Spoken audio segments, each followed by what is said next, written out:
আসতে পারি ম্যাম? বসুন। আমি ভিতরে ঢুকে বসের চেয়ারে কণাকে দেখে পড়াই শখ খেয়ে এলাম। তার মানে কণাই স্যারের ভাগ্নি কাম সারছে, ব্রেকআপের শখ আমায় মিটিয়ে দেবে। আমি ভয়ে ভয়ে ভিতরে গিয়ে কণার সামনের চেয়ারে বসলাম। কেমন আছো ফারুক? জি ম্যাম, আল্লাহর রহমতে ভালোই আছি। আমার ম্যাম ডাকছো কেন? তুমি কি আমায় ভুলে গেছো? ম্যাম, আপনার সাথে যে আগে পরিচয় থাকুক না কেন, এখন আর নেই। এখন শুধু একটাই সম্পর্ক, সেটা হলো বস আর সাধারণ কর্মীর। এমন করে বলো না। তোমার পরিবারের সবাই কেমন আছে? আছে একরকম। আপনি কেমন আছেন? 3 দিন থেকে অনেক খুশিতে আছি। তাই নাকি? আপনার স্বামী কি ব্যবসায় অনেক লাভ করেছে নাকি? কোথাও ঘুরতে যাবেন? না, তেমন কিছু না। আমি বিয়ে করিনি। ভালো তো, আমার কাজটা বুঝিয়ে দিলে ভালো হতো।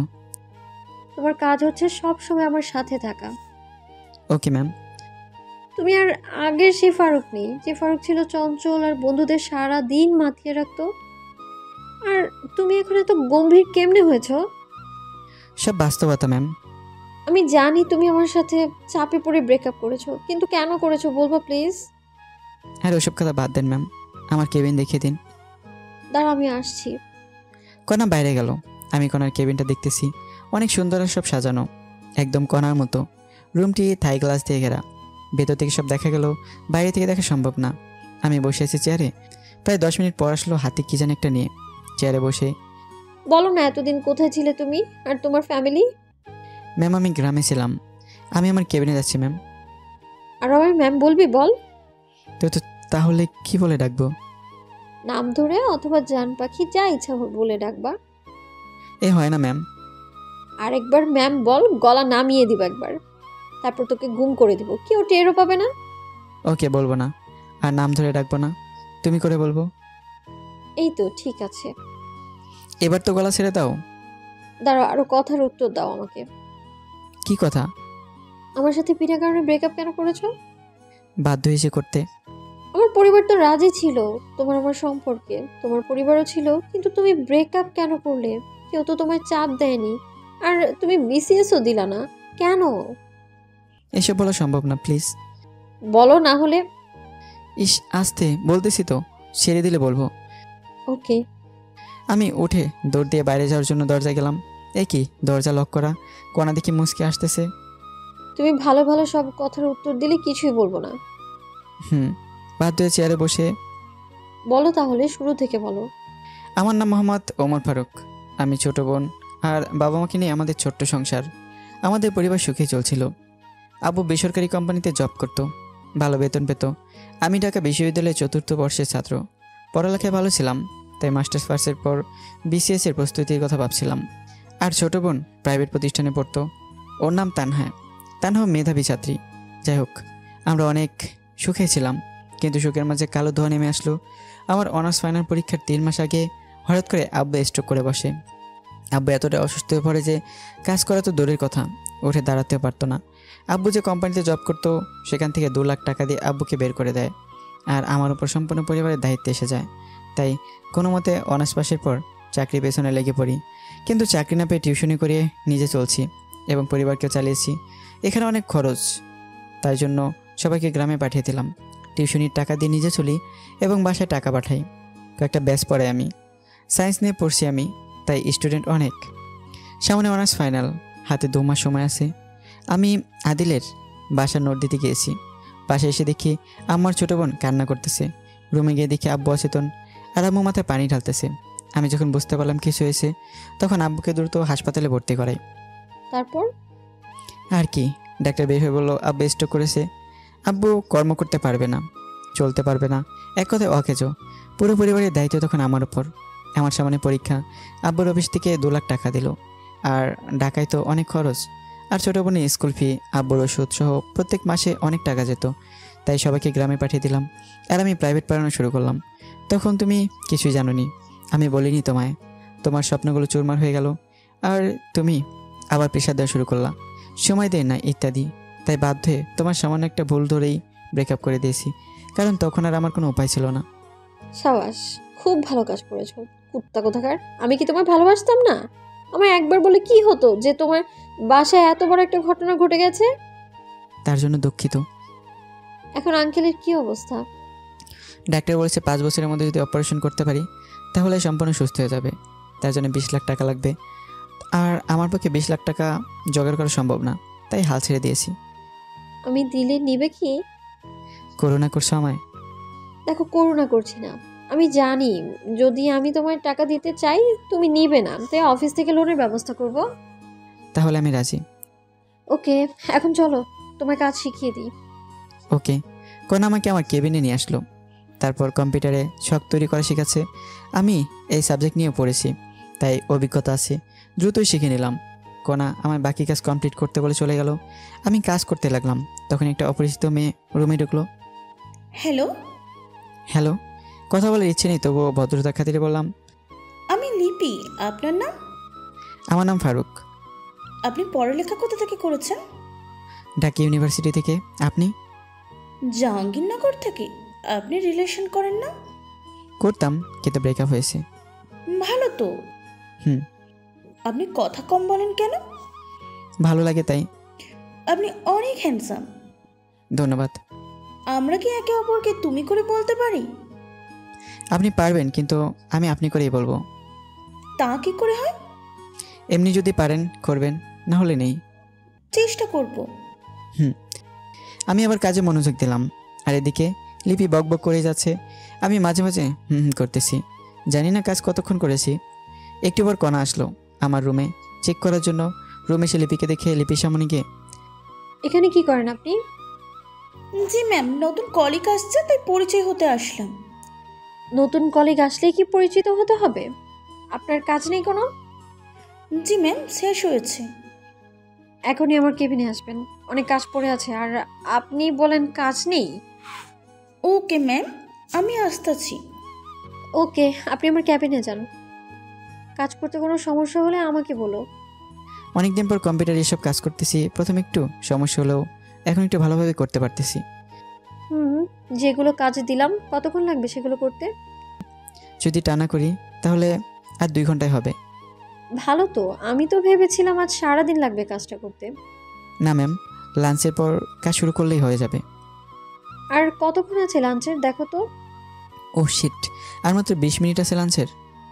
আমি জানি সময় নেই, লাঞ্চের সময় রেডি থেকো। কেন ম্যাম? আবারও ম্যাম বলছো? সরি, কিন্তু কোথায় যাবা? আমাদের বাসায় লাঞ্চ করতে। আমি যেতে পারবো না। তোমার বাসায় আমি কেন যাব? তোমার সাথে ব্রেকআপ করেছি, তার প্রতিশোধ কি তুমি এইভাবে নিবা নাকি? কি? আমি প্রতিশোধ নিচ্ছি? আমি এমনি মজা করলাম। আমি তোমার বাসায় যেতে পারবো না, ক্যান্টিনে খেয়ে নেব। আলট্রা ভাব নিয়ে লাভ নেই, আর বলবোও না। তুমি চাকরি দেওয়ার সময় বলা হয়েছিল সকাল আর দুপুর আমাদের বাসায় খাবে। তুমি যখন খাবেই না তাহলে আমাদেরই খাবার বেঁচে যাবে, কি বলো? আরে আমি তোমার সাথে ফাজলামো করতেছি। আমি যাব তো, যাবার সময় আমার ডাক দিও। আমার মনে ছিল না, আর ফ্রি খাওয়া ছেড়ে দেওয়া যায় নাকি?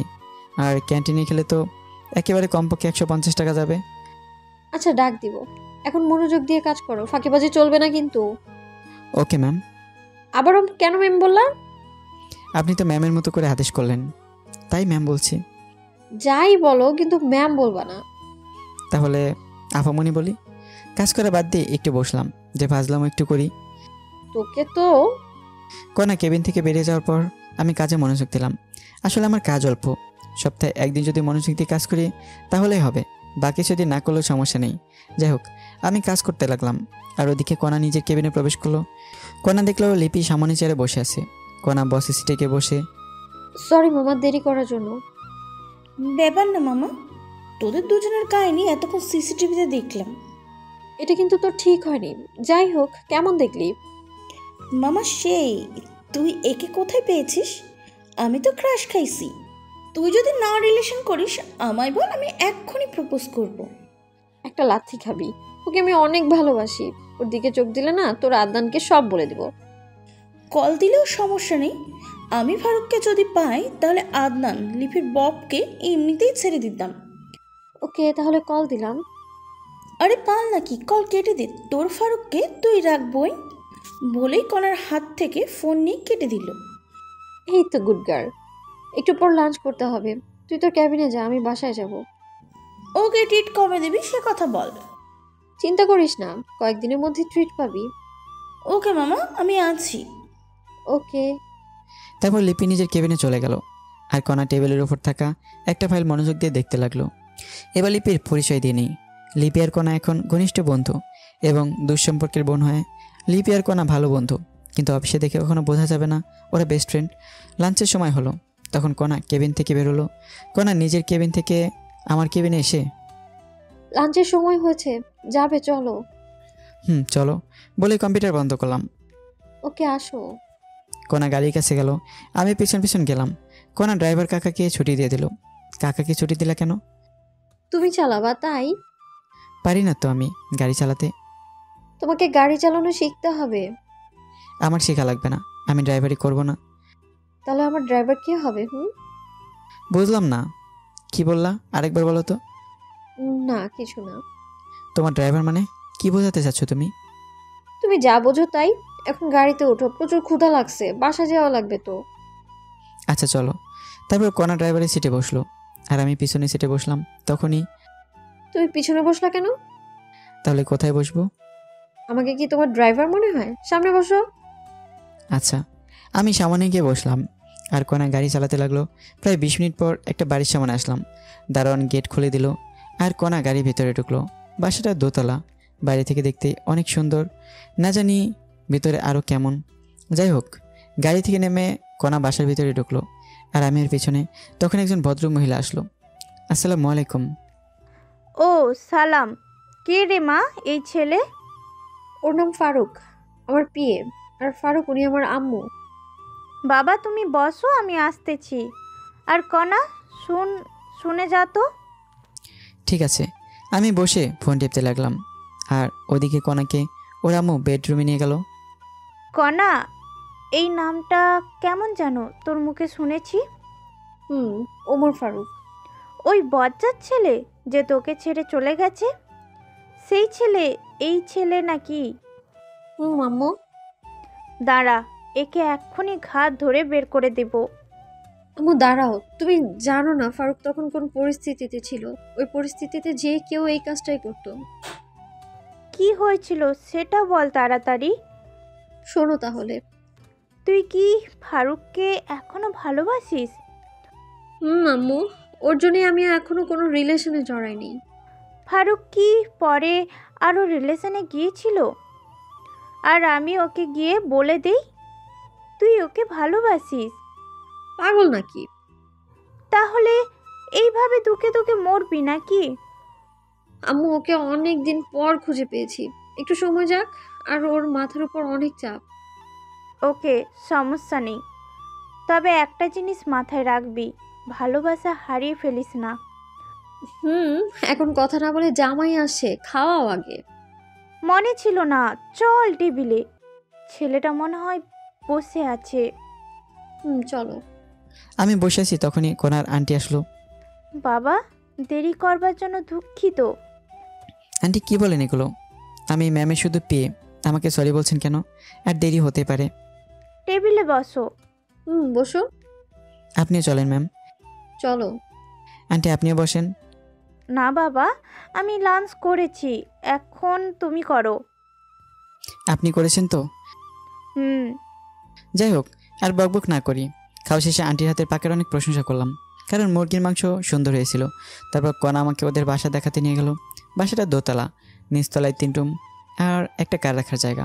ওপরতলায় 4 রুম। ওপরতলায় কণার পরিবার থাকে, আর নিচতলায় ভাড়াটিয়া। কণা আমায় ছাদে নিয়ে গেল, দেখে অনেক ফুলের গাছ ওদের ছাদে। তুমি এখনো ফুল পাগলি থেকে গেলা? যাকে ভালোবাসতাম তাকেই এখনো ভালোবাসি, তাহলে ফুল পাগলি কেন থাকবো না? যাক, তুমি তাহলে একজনকে পেয়ে গেছো। তাতে তোমার কি? আচ্ছা, তোমার আব্বুকে দেখলাম না, আর তুমি এত সুন্দর বাসা থাকতে হোস্টেলে থাকতা কেন? আসলে কি বলবো, তুমি যে বাসায় আসছো, আমার আব্বুকে দেখেছো বাসায়? না তো। আর তোমার বাবা না পুলিশ কমিশনার? অনেক ঘটনা। আব্বু মদ খেয়ে এসে অনেক খারাপ আচরণ করতো, তাই আম্মু আমার হোস্টেলে রেখেছিল। কয়েকদিন আগে আব্বু আমার আম্মুর সাথে রাগ করে চলে যায়, 6 মাস আগেই গেছে, এখনো নেই। ও আচ্ছা, তোমার রুম কোনটা? ওটা। চলো তোমার রুমটা দেখে আসি। না, যাওয়া যাবে না। কেন? পার্সোনাল আর প্রাইভেট মানুষ ছাড়া আমার রুমে তো ঢুকতে দিব না। হারামজাদা, আমার রুমের দেয়ালে শুধু তোমারই ফটো, দেখলে ঝামেলা করবা তুমি, তাই তোমার রুমে নিয়ে যাব না আমি। আর কালকে সব সরিয়ে দিব, কোনো মনে মনে বলল। সরি, প্রাইভেট জিনিস আপনার। আসলে মেয়ে মানুষের রুম তো, আর আজ আমি গুছাইনি, কালকে ঢুকবা, সমস্যা নেই। হ্যাঁ না লাগবে না, চলো অফিসে যেতে হবে। ওকে চলো। তারপর আমরা ছাদ থেকে নিচে আসলাম। আমি গাড়ি ঘেসে গিয়ে দাঁড়িয়ে আছি, আর কোনা ব্যাগ নিয়ে রেডি হয়ে নিচে আসলো, সাথে আন্টি। আন্টি আমার সামনে এসেই, বাবা, তোমায় একটা কথা বলতাম। একটা কেন আন্টি, যত ইচ্ছা জিজ্ঞেস করেন। কণা, তুই নিচে একটু দাঁড়া, আমরা আসতেছি। ওকে আম্মু। আমি আর আন্টি যাচ্ছি তখনই, বাবা, একটা কথা বলো তো, তুমি কি আগে থেকে কণাকে চেনো? না আন্টি। দেখো বাবা, আমার কাছে মিথ্যে বলবা না। আচ্ছা, তুমি আমার সাথে আসো। চলেন। আন্টি আমার কোনা বেডরুমে নিয়ে গেল। আমি রুমের ভেতর প্রবেশ করলাম আর টাসকে খেলাম। আমার অনার্স প্রথম বর্ষে থাকার সময়কার সব ফটো দিয়ে কোনা রুমের চারপাশ ঘেরা। তখন অবশ্য একটু পাতলা ছিলাম, মুখে দাড়ি ছিল না একটু। এখন আমি একটু মোটা হয়েছি আর মুখ ভর্তি দাড়ি। আগের ছবি দেখে অনেকে আমাকে চিনবেনই না। যাই হোক, কোনা রুমে আমার যত ছবি আছে আমার মোবাইলে বোধহয় তত ফটো নেই। তখনই, এই ফটো ছেলেটা তুমি কি? জি আন্টি। চেনা যায় না তোমাকে। যাই হোক, তোমার আব্বু এখন কেমন আছে? আল্লাহর রহমতে ভালো আছে। আমার মেয়ে এখনও এই ছবি প্রত্যেক দিন বের করে কাঁদে। আন্টি আপনার মনে ভুল, কোনার আর আমার ব্রেকআপ অনেক আগে হয়েছে। সেটা শুনেছি। কণা তোমার কাছে ফিরে আসলে ওকে মেনে নিবা না? আন্টি আমি চাই কোনা সুখে থাকুক, আর সুখে থাকার জন্য দরকার টাকা। আমার কাছে তো টাকা নেই, আর আমি কোনার যোগ্য না। কোনা অনেক ভালো পাত্র পাবে, আমি নিশ্চিত। বিসিএস ক্যাডার তো পাবেই, অনেক সুখে থাকবে। টাকা দিয়ে কি হবে বলো বাবা? আন্টি আবেগ দিয়ে জীবন চলে না, বাস্তবতা মেনে নিতে হয়। নিচে চলো বাবা। চলেন। তারপরে আন্টি সহ নিচে আসলাম। কোনা গাড়ির ওখানে দাঁড়িয়ে কার সাথে যেন কথা বলছে। আমার যাওয়া মাত্র কল কেটে দিয়ে রেখে দিল। কি হয়েছিল আম্মু? কণা, আজ আর তোদের অফিস যাওয়া লাগবে না। কেন? আজ আমার মন ভালো নেই, তাই গল্প করব। ম্যাম আমি তাহলে যাই? তোমার অফিসে যাওয়া লাগবে না। তাহলে বাসায় যাই? না, চলো উপরে। ওকে। তারপর আমি আন্টি আর কোনা ওপরে গিয়ে বসলাম। কোনা আমার পাশে এসে বসলো। আন্টি আমাদের সামনে নাস্তা দিয়ে কোথায় যেন গেল। আমি টিভিতে খবর দেখে মনোযোগ দিলাম। আন্টি আসলো 15 মিনিট পর, এসে সোফায় বসলেন। তখন, আচ্ছা বাবা, তুমি থাকো কোথায়? জি এই সামনেই, এখান থেকে 2 কিলোমিটার হবে। খাওয়া দাওয়া করো কোথায়? হোটেলে বা ফুটপাতে। এভাবে ফুটপাতে খেলে তো শরীর খারাপ করবে। জানি সেটা। বাবা, আমাদের বাসায় একটা রুম ফাঁকা আছে, ওই রুমে থাকতে পারো। ধন্যবাদ, কিন্তু আমার এত টাকা দিয়ে থাকা হবে না, আমি ওখানে ভালো আছি। তোমার ভাড়া আর খাওয়ার টাকা কিছুই লাগবে না, সব আমাদের সাথে। মনে করবো তুমি আমাদের পরিবারেরই একজন সদস্য। করোনা করছেন আপনারা? করো না না বাবা, আমাদের কিছু কাজ করে দিতে হবে। কি কাজ আন্টি? কণা তো অফিসে থাকে, আর বাজার আরও অন্যান্য কাজ আমায় করতে হয়। বাজার করা আরও টুকটাক কিছু কাজ করতে হবে তোমায়, আর আমার মেয়েকে সময় দিতে হবে। আমি রাজি। আমি সারাদিন কোনার সাথেই থাকি। এখন আরেকটু সময় দেওয়া লাগবে, তখন আমার 10,000 টাকা সেভ হবে। আমার থাকা আর খাওয়া 10,000 চায়, তাই রাজি হলাম। কবে আসবে তুমি? কয়েকদিন যাক, তারপর। ওকে। তোরা বসে গল্প করো, আমি খিচুড়ি রান্না করি। ওকে আম্মু, তার আগে আমাদের দুমক কফি বানিয়ে দাও। আচ্ছা দিচ্ছি। আন্টি রান্না করে গেল, আর কোনা আমায় ওর বেডরুমে নিয়ে গেল। আমি বেডরুমে গিয়ে, কোনা এগুলো কি? দেয়ালে লাগানো আমার ছবিগুলো দেখিয়ে দিলাম। ওই ছেলেটাকে ভালোবাসতাম। ওটা তো আমার ফটো, আর তোমার সাথে তো আমার ব্রেকআপ হয়ে গেছে, তাহলে এই ফটোগুলো রাখছো কেন? সেই ছেলেটাকে যে এখনো পাগলের মতো ভালোবাসি। তোমার ঢং। বলে চেয়ার টেনে নিয়ে ফটোগুলো ছেঁড়ার জন্য হাত বাড়ালাম। যদি একটা ফটো ছিল না, তোমার অবস্থা খারাপ আছে বলে দিলাম। প্লিজ এমন পাগলামো করো না, তোমার আম্মু জানতে পারলে ঝামেলা হয়ে যাবে। আম্মু সব জানে। দেখো কোনা, তুমি আমার চেয়ে অনেক ভালো ছেলে পাবা, পয়সাওয়ালা জামাই পাবা, আর এগুলো দেখলে তোমার অনেক সমস্যা হবে। এই তোকে সেটা বলতে হবে? আমি কি করব? ওকে, তুমি কি করো করো, আমি তাহলে আজকে চাকরি ছেড়ে দিচ্ছি, থাকবো না আর এই শহরে। সেই সুযোগ নেই চান্দু। দেখা যাবে বলে আমি চলে আসতে তুললাম, তখনই কণা আমার হাত টেনে ওর বিছানায় বসালো। 5 বছরের এগ্রিমেন্টের কথা মনে আছে তো? যদি চাকরি না করো কমপক্ষে 2 বছরের জেল তো হয়েই যাবে। হলেও সমস্যা নেই, কি করবে আমায়? এখন যে চাকরির হাহাকার, 2 দিন পরে অন্য লোক পেয়ে যাবে। যদি জেল হয় তোমার পরিবারের কি হবে ভেবে দেখেছো? হুম, তাহলে কি করবা? আমি চাকরি করব। এই তো গুড বয়। কিছুক্ষণ আমরা দুজনে চুপ হয়ে আছি। নীরবতা ভাঙলো আন্টির কফি আনার কারণে। আন্টি কফি দিয়ে গেল। কণা আর আমি কফি পান করতেছি, তখনই, কণা তুমি যেটা ভাবছো সেটা সম্ভব নয়।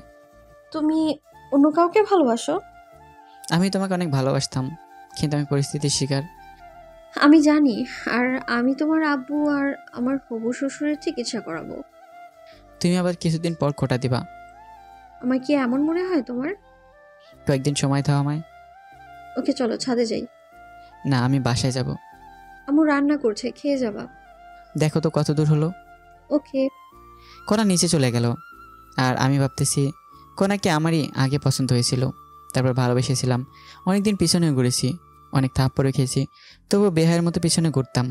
আর ওদিকে কণাও চুপি চুপি আমার সব ইনফরমেশন বের করেছিল। পরে রাজিও হয়, শুরু হয় আমাদের প্রেম। 1 বছর চুটিয়ে প্রেম করি, একে অপরকে ছাড়া কিছুই বুঝতাম না। একদিন দেখা না করলে আমার মার খেতে হতো। আর আমার অধিকাংশ পোশাক কণায় গিফট করতো। আমার পরিবারের সবার জন্যই করতো গিফট। আমি কণাকে কিছু দিতে পারিনি। কণা আমার হাত খরচ, রেস্টুরেন্ট বিল সব দিত। আমাদের রিলেশনের কথা আমার পরিবারও জানতো এবং মেনেও নিয়েছিল। কণার পরিবারও জানতো। অনার্স পাশের পর দেখা করতে চেয়েছিল, তারপর আব্বুর ঘটনার পর আর দেখা করতে পারতাম না। টিউশনি শুরু করি, যেটা কণা জানতো না। প্রত্যেক দিন দেখা করতে যাওয়া আমার সমস্যা হচ্ছিল, তাই ভালোবাসাকে বিসর্জন দিয়েছিলাম। ব্রেকআপের দিন কণা আমায় অনেক অপমান করে চলে যায়। ব্রেকআপের পর টানা 15 দিন রুম থেকে বের হয়নি। পরে ব্রেকআপের কথা শুনে আম্মু রাগ করেছিল, কিন্তু করার কিছুই নেই, বাস্তবতা মেনে নিতে হবে। কিছুদিন পর ভার্সিটি গিয়েছিলাম, যেখানে শুনেছিলাম কণা দেশের বাইরে গেছে। আফসোস হয়েছিল, কিন্তু মেনেও নিয়েছিলাম। আমি কখনো ভাবিনি ওর সাথে আমার দেখা হবে, কিন্তু বিধাতা দেখা করিয়ে দিল। প্রথম দিন অভিষেককে দেখে জড়িয়ে ধরতে ইচ্ছে করছিল, কিন্তু আমি আগে সেই ছেলেটা নেই, নিজেকে বদলে নিয়েছি। এসব ভাবতেছি আর চোখের কোণে পানি এসে গেছে। তাড়াতাড়ি চোখের পানি মুছলাম, স্বাভাবিক হওয়ার জন্য ফোন টিপতে লাগলাম। কণা আসলো, এসে ফ্রেশ হতে বলল। আমি ফ্রেশ হয়ে খিচুড়ি খেয়ে নিলাম। অনেক সুন্দর হয়েছিল খিচুড়ি, পেট ভরেই খেলাম। কণা আবার রাতের জন্য বাটি ভর্তি করে খিচুড়ি দিল জোর করে। আমি সন্ধ্যার সময় ওদের বাসা থেকে রওনা দিলাম। বাসায় আসতে 20 মিনিট লাগলো। বাসায় এসে দেখি ছাত্ররা বসে আছে মাসের বেতন দেওয়ার জন্য। ছাত্ররা চলে গেল, ওদের ভালো করে পড়াশোনা করতে বললাম। ছাত্ররা চলে গেলে আম্মুর কাছে কল দিলাম। হ্যালো আম্মু, কেমন আছেন? ভালো বাবা, তোর আব্বুর চিন্তায় আরও আমি শেষ। তোর আব্বুর ওষুধ শেষ হয়েছে 2 দিন আগে। কল দিতে পারেন নাই? ওষুধ শেষ হওয়ার আগে কল দিবেন। আমি ভাবলাম তোর হাতে টাকা নাই, তাই দেইনি। আমি টাকা পাঠিয়ে দিচ্ছি। আচ্ছা দে। তুই বাসায় আসবি কবে বাবা? কিছুদিন যাক। আচ্ছা, আর সাবধানে থাকিস। আর তোর আব্বুর অপারেশনের কথা মাথায়ও আনিস না, কারণ অত টাকা ম্যানেজ করতে তুই নিজেকে শেষ করে দিস না। চুপ করো তো। আচ্ছা রেখে দে। আচ্ছা। ফোন রেখে ঘুমিয়ে পড়লাম। পরের দিন আবার অফিসে গেলাম, দেখলাম কণা এখনো আসেনি। আমি আমার কেবিনে বসলাম আর কালকের বাকি কাজ করতে লাগলাম। কিছুক্ষণ পর কণা আসলো, এসে ওর কেবিনে না গিয়ে আমার কেবিনে আসলো। কি করো? কালকের বাকি কাজ করতেছি। সাবাস, দাঁড়াও, তোমার আরো কাজ দিচ্ছি। আচ্ছা দাও। এসে আমার একটা লিস্ট দিল। এটা কি?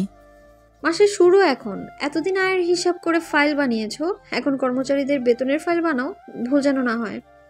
ওকে। আমি কি এখানে থাকবো? না, তুমি তোমার রুমে যাও, কেউ দেখলে অন্য কিছু ভাববে। ওরে আমার লজ্জাবতী। কণা চলে গেল, আমি আবার কাজে মনোযোগ দিলাম। কিছুক্ষণ পর আমি আমার ওয়াশরুমে গেলাম। সেখান থেকে আসার পথে একটা মেয়ের সাথে ধাক্কা খেলাম। সরি। ব্যাপার না। আপনি কি নতুন নাকি? 2 দিন হলো জয়েন করেছি। নাম কি আপনার? আমি ফারুক। আমি নীলা। জগন্নাথ থেকে 2 বছর আগে মাস্টার্স শেষ করেছি। আমি ঢাকা থেকে অনার্স করেছি আর মাস্টার চলতেছে। তুমি আমার জুনিয়র, আমায় আপু বলে ডাকবা। আর কোনো সমস্যা হলে আমার কেবিনে আসবা। ওকে। নীলাপুর সাথে কি কথা বললা? তুমি দেখলা কেমন করে? সিসিটিভিতে। মিথ্যে বলবো না। এমনি পরিচিত হলাম। কোনো মেয়ের সাথে কথা বলবে না। আমার নীলাপুকে পছন্দ হয়েছে, রাগানোর জন্যই বললাম। কি বললি আরেকবার বলতো। আরে না, এমনি বললাম। ভালোই তো। এই কি করো? আমায় কিস করো। পাগল নাকি তুমি? কি বলছো এসব? কিস করবা না তাই না? কোন আমায় আকর্ষিত লিপ কি শুরু করে দিল। জীবনে প্রথম এমন ফিলিংস হলো, আর আমি নিজেকে ধরে রাখতে না পেরে রেসপন্স শুরু করলাম। আমি তো শুধু মধু খাচ্ছি। হঠাৎ কোন আমায় ধাক্কা দিয়ে সরিয়ে দিয়ে নিজের চেয়ারে গিয়ে বসলো। আমি তখন বুঝতে পারলাম এতক্ষণ কি করলাম। আমি তো অনেক লজ্জায় পেয়েছি, লজ্জায় মাথা নিচু করে বসে আছি। কেমন লাগলো মহারাজ? চুপ করো, ভার্জিন ছেলেটা কিভাবে দর্শন করলা? ওলে বাবা লে, আমার ছোট্ট খোকা। আরেকবার দিবাই মিষ্টি? তবে রে, মিষ্টি আর আমার লাগবে না, আমি আমার কেবিনে যাব। আমি তোমায় কিস করবো না তো কে করবে? তুমিই তো আমার জীবন বলে কনার কোমর জড়িয়ে দিলাম। কি করো, এটা অফিস, ছেড়ে দাঁড়াও। শুরু করেছে কে? অনেক হয়েছে রোমান্টিকতা, এখন নিজে ক্যাবিনে যাও। আচ্ছা, আমি আমার কেবিনে যাওয়ার জন্য বাবার এসে তখনই। দাঁড়াও। আবার কি? ক্যাবিনে গিয়ে ভদ্র ছেলের মতো কাজ করবা, কোথাও তাকাবা না, ওকে? আমার গা শিউরে উঠছে। কোনা রুমের দরজা খুলে দিল, আর আমি বেরিয়ে আবার কেবিনে গেলাম। কেবিনে গিয়ে আবার কাজ করতে লাগলাম। অনেক গুরুত্বপূর্ণ লিস্ট তৈরি করতে লাগলাম। অল্প একটু ভুল হলেই অনেক টাকার গড়বড় পেকে যাবে। ওই একটা লিস্ট তৈরি করতেই কখন জানি লাঞ্চের সময় হয়ে গেছে, বলতে পারলাম না। কোন আমার কেবিনে আসলো। মহারাজ, লাঞ্চ করবেন না? গুরুত্বপূর্ণ কাজ করতেছি, ক্যান্টিনে খেয়ে নেব। আজ তোমার সাথে যেতে পারবো না। তুমি কাজ করো, আমি তোমার জন্য খাবার নিয়ে আসবো। বাইরে যাবা না? আচ্ছা, আরেকটা লিস্ট তৈরি করতেছি। আচ্ছা। কোনা চলে গেল। মোবাইলে দেখলাম 1:25 বাজে। আবার কাজে মন দিলাম, আর একটা লিস্ট তৈরি শেষ করলাম। সকাল থেকে 2টো কমপ্লিট করেছি, আর তৃতীয়টায় গিয়ে মাথা কাজ করতেছে না। তাই বসে বসে ফোন টিপতেছি আর কোনার জন্য অপেক্ষা করতেছি। অপেক্ষা প্রহর শেষ করে মহারানী হাজির। আমার ক্যাবিনে আসো। ওকে। কোনা নিজের কেবিনে গেল, আর আমি ফ্রেশ হয়ে আসলাম। কোনার কেবিনে গিয়ে দেখি কোনা প্লেটে খাবার তৈরি করে রাখছে। আমি ভিতরে গেলাম আর ওর সামনে গিয়ে বসলাম। তুলে খাও। লজ্জা করে আমার। দরজা লক করে দাও। লাগবে না। তুলে খাওয়াও তো, আমার কিন্তু রাগ হচ্ছে। কোনা আমায় তুলে খাওয়াচ্ছে, আর আমি এটাও জানি কোনা বাসায় খায়নি, তাই ওকে আমি তুলে খাওয়ালাম। একই প্লেটে দুজনে খাচ্ছি। তালি শব্দের পিছনে তাকিয়ে আমি ভয়ে চুপসে গেলাম। বাহ মামা বাহ, অনেক দূর গেছিস, অথচ ট্রিট পেলাম না। মামা মানে? লিপের উপর আপনি কোনাকে চেনেন নাকি? সেদিন তো সাধারণ এমপ্লয়ের মতো ব্যবহার করলেন। তুমি চলে যাওয়ার পর লিপি আমার বেস্ট ফ্রেন্ড ছিল। তোমার আমার সব কথা লিপি জানে। শালি দিলি তো রোমান্টিক মুডটা নষ্ট করে। দুলাভাই আমায় তুলে খাওয়াবে না। আসো। খবরদার। দুলাভাই লাগবে না। কোনা আমার ভাগেরটা কই? দরজা লক করে দিয়ে এসে বস, তোর জন্যই এনেছি। সত্যি? দে তো মামা। তারপর কোনা লিপিকেও খাবার দিল। লিপি খাচ্ছে। হাঁ করো। পেট ভরে গেছে। মিথ্যে বলতে পারো না, বলো কেন? লিপি থাকলেও সমস্যা নেই, ওরও একটু জ্বলুক। আচ্ছা দাও। তারপর আমরা একে অপরকে খাইয়ে দিয়ে খাওয়া শেষ করলাম। খাওয়া শেষে কোনা সব গুছিয়ে রাখলো, সাথে লিপি সহযোগিতা করলো। আমরা তিনজনে গল্প করতে লাগলাম। তখনই আমার ফোনে কল আসলো।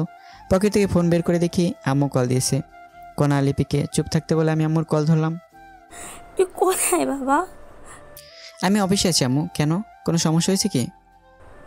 বাবা, তোর আব্বু 2 দিন ওষুধ না খাওয়ায় আজ মারাত্মক অসুস্থ। খুব তাড়াতাড়ি হাসপাতালে নিয়ে যাও। আমরা এখন গাইবান্ধার SKS হাসপাতালে আছি।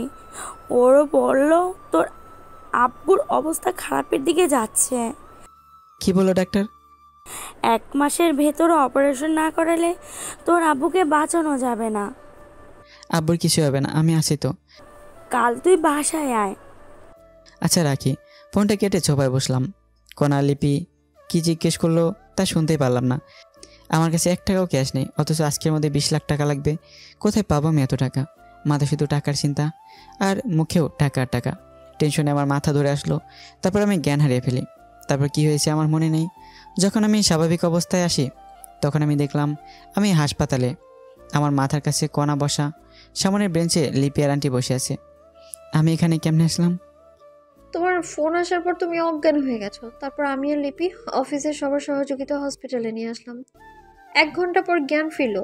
আচ্ছা বলো তো কি হয়েছিল যার কারণে অতিরিক্ত টেনশন করেছো? আমার আব্বু 2 দিন ওষুধ খায়নি, আজ নাকি মারাত্মক অসুস্থ, হাসপাতালে আছে। বলো কি কি কখন হয়েছে? আমাকে তো বলতে পারতা। প্লিজ তুমি যে করে হোক 20 লাখ টাকা ম্যানেজ করে দাও। তুমি যা বলবো আমি তাই করব। আব্বুর কথা মনে হওয়া মাত্রই কনার পা ধরে কথাটা বললাম। টাকা দিয়ে কি করবা? আব্বুর অপারেশন 1 মাসের মধ্যে না করালে বাজাতে পারবো না, প্লিজ ব্যবস্থা করো। তোমার আব্বু এখন কোথায় আছে? গাইবান্ধার একটা প্রাইভেট হাসপাতালে। তুমি এখনই অ্যাম্বুলেন্সে করে আমার শ্বশুর শাশুড়ি আর ননদকে ঢাকায় আসতে বলো, আমি টাকা রেডি করছি। আর আমার শর্তগুলো পড়ে শুনবা, ঠিক আছে? আচ্ছা। আম্মু আমার অ্যাকাউন্টে মাত্র 13 লাখ টাকা আছে। মামুনি, তুই তো জানিসই আমার অ্যাকাউন্টে 5 লাখ আছে। আরও লাগবে, কমপক্ষে 22 লাখ টাকা লাগবে মোট খরচ সহ। দেখ আমার অ্যাকাউন্টে 2 লাখ আছে, আমি আব্বুকে কল দিয়ে এখনই 5 লাখ টাকা নিয়ে আসতে বলি। যদি থাকে এখনই বলো। ওকে। লিপি ওর আব্বুকে কল দিয়ে সব খুলে বলল। ওর আব্বুর ক্যাশ টাকা ছিল, আর কিছু বাকি টাকা ব্যাংকে থেকে তুলে সন্ধ্যা থেকে নিয়ে আসবে বলল। তারপর কনা আমার কাছে এসে, চিন্তা করো না, টাকা ম্যানেজ করেছি। আল্লাহ সহায় হলে আমার শ্বশুরের কিছুই হবে না। আমি সারা জীবন তোমার কেনা দাস হয়ে থাকবো। কনাকে কাছে টেনে কপালে আলতো চুমু দিয়ে, ছাড়ো, সামনে আম্মু দেখছে। এখন ব্যাংকে যাওয়া লাগবে, দেরি হলে ব্যাংক বন্ধ করবে তো। চলো। আন্টি মানে হবু শাশুড়ি। কনা আর লিপিকে নিয়ে ব্যাংকের উদ্দেশ্যে রওনা দিলাম। মনটা আমার চটপট করতেছে। আবার আম্মুর কাছে কল দিলাম। আম্মু, আব্বুর কি অবস্থা? এখন স্বাভাবিক হয়েছে। ওখানে আদনান মানে চাচাতো ভাই থাকলে দাও তো। কথা বল। আদনান, আব্বু কি স্বাভাবিক? ভাইয়া, বড় আব্বু এখন স্বাভাবিক। আমি ঢাকায় যাওয়ার সব ব্যবস্থা করেছি, এখন রওনা দিব। সাবধানে নিয়ে আসিস। চিন্তা করতে হবে না, আমি ঢাকায় পৌঁছে কল দিব। ওকে, আমি টাকা ম্যানেজ করার চেষ্টা করতেছি। আমরা গাড়িতে উঠেছি, রওনা দিব, রাখি। ওকে, ফোন কেটে দিলাম, কারণ আমরা ব্যাংকে পৌঁছে গেছি। একসাথে 2 রিলেটিভ অ্যাকাউন্ট থেকে 14 লাখ টাকা তুলতে অনেক ঝামেলা তৈরি হলো। যখন আমার আব্বুর এমার্জেন্সি অপারেশনের রিসিপ্ট দেখালাম, তখন ক্যাশ দিল। টাকা নিয়ে অনেক সাবধানে কনার বাসায় আসলাম, কারণ দেশে অনেক চোর বাটপার আছে। টাকা গোপন জায়গায় রেখে দিলাম। আমার পরিবার আসতেছে, তাই আমার হবু শাশুড়ি বিরিয়ানি আর কলিজা ভুনা রান্না করতেছে। মনটা এখন হালকা লাগছে, খুশিতে কান্না করে দিলাম। তখনই কনা এসে হাত ধরে টেনে ও রুমে নিয়ে গেল। এই হারামজাদা, কান্না করছে কেন? খুশিতে কান্না চলে আসছে। কান্না করো না প্লিজ। তুমি কান্না করলে আমারও চোখে পানি চলে আসে। আমি তোমাকে পেয়ে ধন্য হয়ে গেছি। শর্তগুলো মনে রেখো কিন্তু। যাই করো, আমার পরিবারকে ফেলে দিতে বলবা না। এসব না, কয়েকটা শর্ত বলে দিই। শুধু আমায় ভালোবাসতে হবে, আমায় কয়েকদিনের মধ্যে বিয়ে করতে হবে, সেখানে আমার ফ্যামিলি আর তোমার ফ্যামিলি একসাথে থাকবো, অন্য মেয়ের দিকে তাকালে চোখ তুলে ফেলবো। আর বাকি শর্ত পরে বলবো। বলো রাজি কিনা? আমি তোমার সব শর্তে রাজি বলেই কনাকে জড়িয়ে ধরে বিছানায় ফেলে দিলাম। তখনই হবু শাশুড়ি ডাক দিল। কনা আমায় ধাক্কা দিয়ে বিছানায় ফেলে বসলো। আমি বসে বসে ফোন টিপতে লাগলাম। শাশুড়ি এসে, তোমার আব্বু কত দূর আসলো? আর 2 ঘন্টার একটু বেশি লাগবে। তাহলে তোরা সবাই খেয়ে নাও। ওকে। আমার অনেক খিদে লাগছে, তাই ফ্রেশ হয়ে এসে পেট ভরে খেয়ে নিলাম। খাওয়া শেষে সোফায় বসে টিভি দেখতেছি। লিপির আব্বু টাকা নিয়ে আসলো, আমাকে চিন্তা করতে নিষেধ করলো এবং সাথে করে লিপিকেও নিয়ে গেল। কনা টাকা রেখে আসলো, আর আমার শাশুড়ি ঘুমোতে গেল। আর আব্বু আসলে ডাক দিতে বললো। কনার কথা জিজ্ঞেস করলাম, কনা নাকি ঘুমিয়েছে। সবাই বসে আছি, তখনই কনা আসলো। তুমি ঘুমাওনি? না, তুমি এইখানে তাই আসলাম। তুমি কি ঘুমাও? চুপ করো। জানো, আমি কখনো ভাবিনি এমন হবে। রাত 11টায় আমি গল্পে গেট খুলে দিলাম, দেখি ওরা হাইসে করে এসেছে। হাইস কেন? ভাইয়া, অ্যাম্বুলেন্স ভালো না, তাই হাইস নিয়েছি। আচ্ছা, আব্বুকে ধরো, ভিতরে নিয়ে যাই। ওকে। তারপর আব্বুকে দোতলায় এনে গেস্ট রুমে শোয়ালাম। আব্বু সব দেখতে পারে, কিন্তু ও কথা বলতে আর হাঁটতে পারে না। আর এই কারণের ভিতরে কি জানি সমস্যা হয়েছে। আব্বুকে রুমে রেখে আসলাম, সাথে আম্মু আছে। আমার ছোট বোন তানহা গিয়ে কনাকে ডাক দিল। কনা তানহাকে চিনতে পেরে জড়িয়ে ধরে কান্না করে দিল। আন্নাও কান্না করতে লাগলো। যখন বুঝতে পারছে আম্মু আসছে, দৌড়ে আম্মুর কাছে গেল। মামনি, ফারুক তোমার দেখা করে কেমন পেলো? অনেক কাহিনী আম্মু। এখন বলো, আমাকে আগের মতো করে ছেলের বউ করবে কিনা? তোমার আঙ্কেলের অবস্থা দেখেছ, কেমনে হয়? আম্মু, আমি অপারেশনের সব ব্যবস্থা করেছি। পরশুদিন সিঙ্গাপুরের উদ্দেশ্যে রওনা দিব। কাল সকালেই টিকিট কনফার্ম করব। তুই আমার মা হয়ে গেলি মামনি। আল্লাহ তোমাকে অনেক দিন বাঁচিয়ে রাখো। কণাকে টেনে নিয়ে কপালে চুমু খেয়ে। এখন চলো, খেতে হবে। আগে আব্বুকে একটু খাইয়ে ওষুধ খাইয়ে দাও। ওকে, গাড়িতে খাইয়েছি, ওষুধও খাইয়েছি। এখন খাওয়ালে সমস্যা হবে। ও এখন ঘুমাবে। চলো, খাবে তুমি। তারপর আম্মু, আনহা আর আদনান ফ্রেশ হয়ে এলো। আন্টি মানে হবু শাশুড়ি পরিবেশন করলো আর ওরা সবাই খেয়ে নিল। খাওয়া শেষে সবাই একসাথে বসলাম। সেখানে টিকিট কটায় কাটবো? 4টা টিকিট কেটে রাখা। ওকে, কিন্তু কে কে যাবে? আম্মু যাবে, আব্বু সেবা করতে হবে, সেগুলো আমরা পারবো না। আমি যাব, তুমি যাবে আর আব্বু। ওকে, কাল সকালে। এখন সবাই ঘুমিয়ে পড়ো। ওকে, 4টা রুম কিন্তু বেড 3টা। একটায় আব্বু আম্মু, আরেকটায় কণা, শাশুড়ি আর তানহা, আর একটায় আমি আর আদনান ঘুমিয়ে পড়লাম। পরের দিন উঠলাম কণার ডাকে, উঠে নাস্তা করলাম। নাস্তা করে অনলাইনে টিকিট কাটার জন্য রওনা দিলাম। টিকিট কনফার্ম করে টিকিটের রিসিভের ফটোকপি নিলাম। এটা দেখালেই টিকিট দিয়ে দেবে। আব্বুকে নিয়ে ডাক্তারের কাছে গেলাম। অপারেশনের সিস্টেম অর্থাৎ কোন পদ্ধতিতে রোগী সামলে উঠতে পারবে সে রিসিভ করে নিলাম। সেদিন খুব দ্রুতই কেটে গেল। বুঝতে পারলাম পরের দিন সকালে উঠে সব তৈরি করে নিলাম। বিকাল 4টায় ফ্লাইট আমাদের। বাসা থেকে সবার কাছ থেকে বিদায় নিয়ে 2টোর সময় রওনা দিলাম। দেখতে দেখতে বিকাল 4টায় প্লেন উড়াল দিল। আমরা যত সময় সিঙ্গাপুর শহরে পৌঁছলাম। গাড়ি নিয়ে সরকারি হাসপাতালে গেলাম। হাসপাতালে গিয়ে বড় ডাক্তারকে দেখলাম। ডাক্তার আইসিইউতে ভর্তি করতে বলল। আব্বুকে নিয়ে আমি আর কণা নামকরা বেসরকারি হাসপাতালে গেলাম। ডাক্তার কণা পরিচিত হওয়ার সুবাদে সিরিয়াল খুব তাড়াতাড়ি পেয়ে গেলাম। ডাক্তার অনেক সতর্কতাভাবে চেক আপ করালো। আব্বু শরীর এখন কেমন আর আব্বু শরীর কোন ধরনের অপারেশন সহ্য করতে পারবে সে অনুযায়ী একটা রিসিপ্ট তৈরি হলো। সেদিন আরও কিছু কাজ করলাম। দিনটি কেমনে কাটলো বুঝতে পারলাম না। পরের দিন আবার সেই হাসপাতালে গেলাম। এই হাসপাতালের মাধ্যমে আমরা সিঙ্গাপুর যাব আর ওখানে যা কাজ করা লাগবে সবই ডাক্তারই করবে। আমরা সকাল 10টায় গেলাম হাসপাতালে।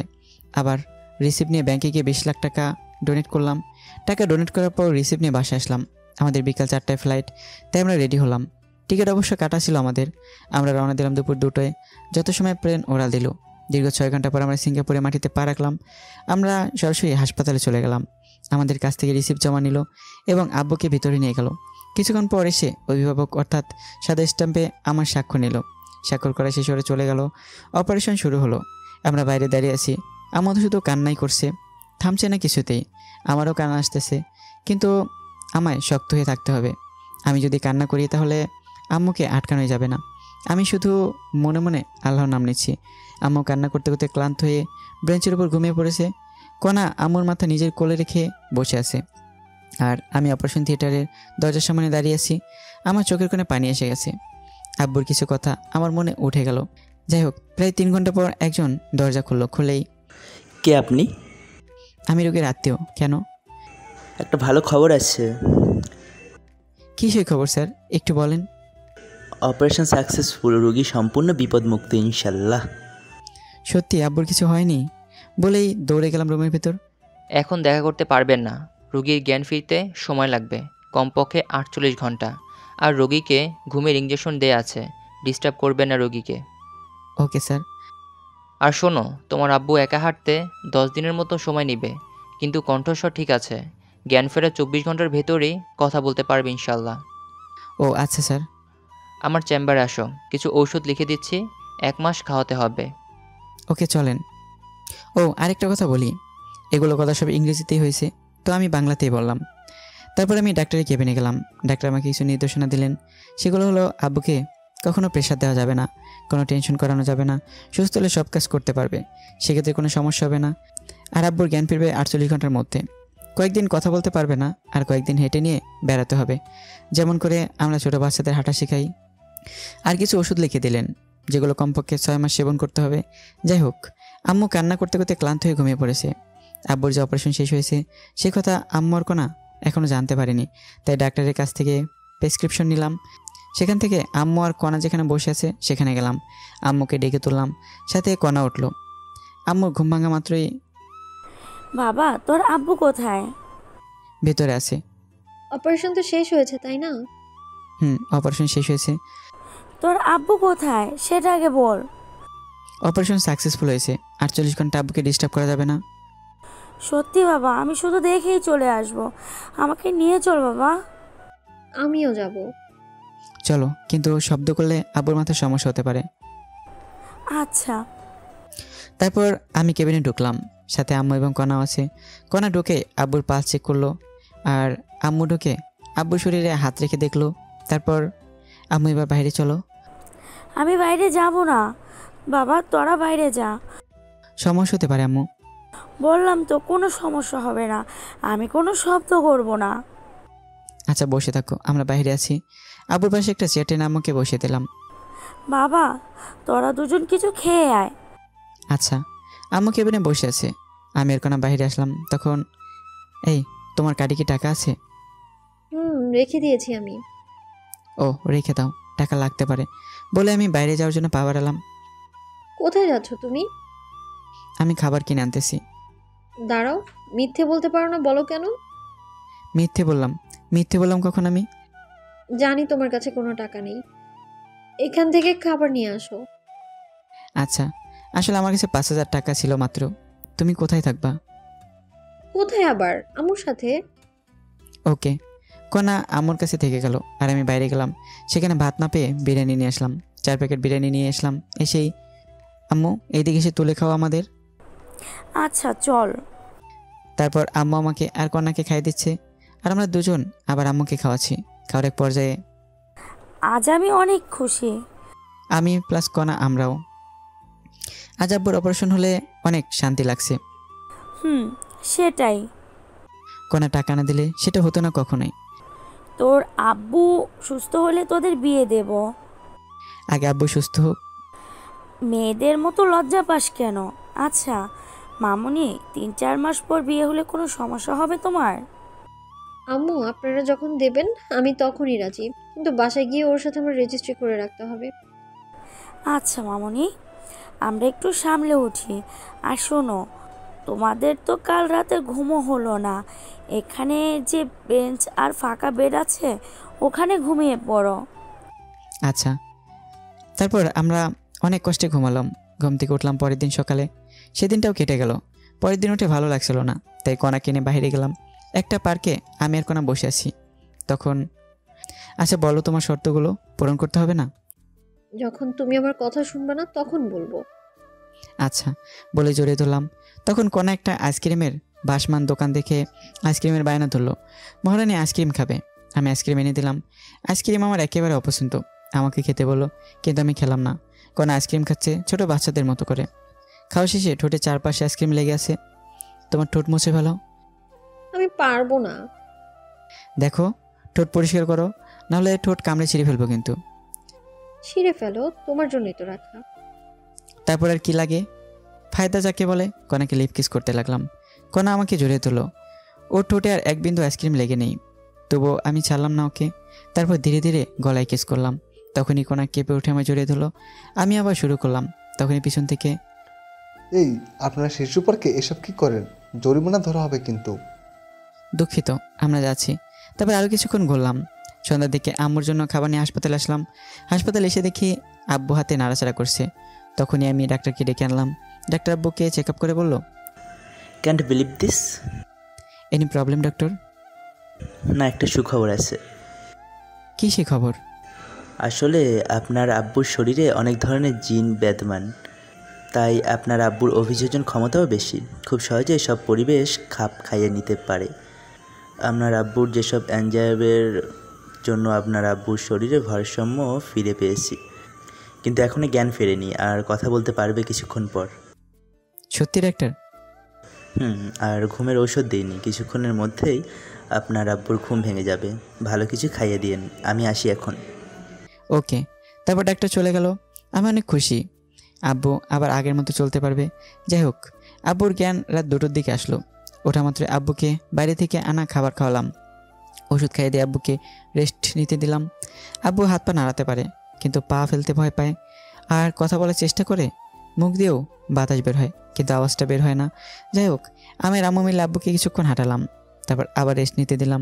পরের দিন সকালে কিছুক্ষণ রেস্ট করতেই আব্বু হাঁটতে সফল হলো। সেদিন আমাদের হাসপাতাল থেকে রিলিজ দিল। সেদিন রাতে টিকিট আমরা কেটে ফেললাম।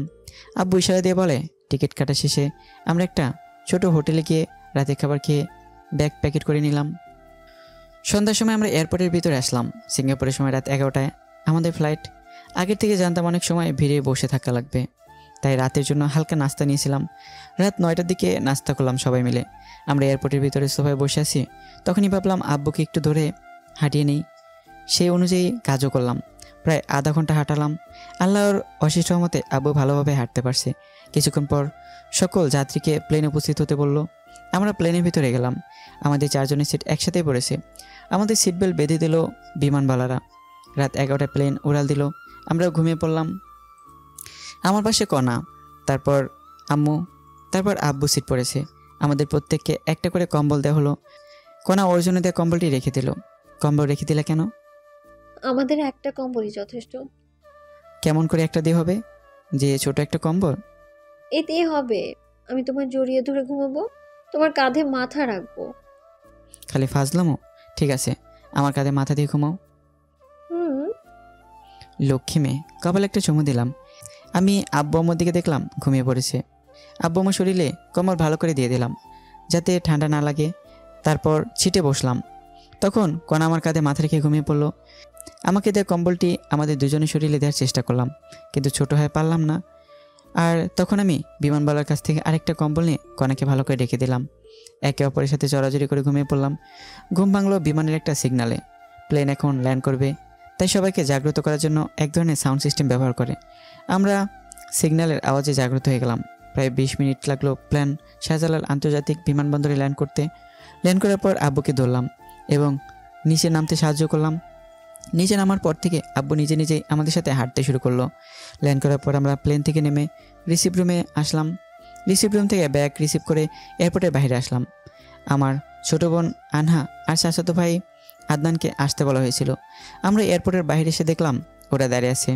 আনহা আব্বুকে দেখে দৌড়ে সে কান্না শুরু করে দিল। আব্বু নীরবে চোখের পানি ফেলতে লাগলো। আমি সান্ত্বনা দিয়ে একটা ট্যাক্সি নিয়ে আমরা সবাই কণার বাসায় আসলাম। আমি ব্যাগ নিয়ে আগে দোতলায় গেলাম।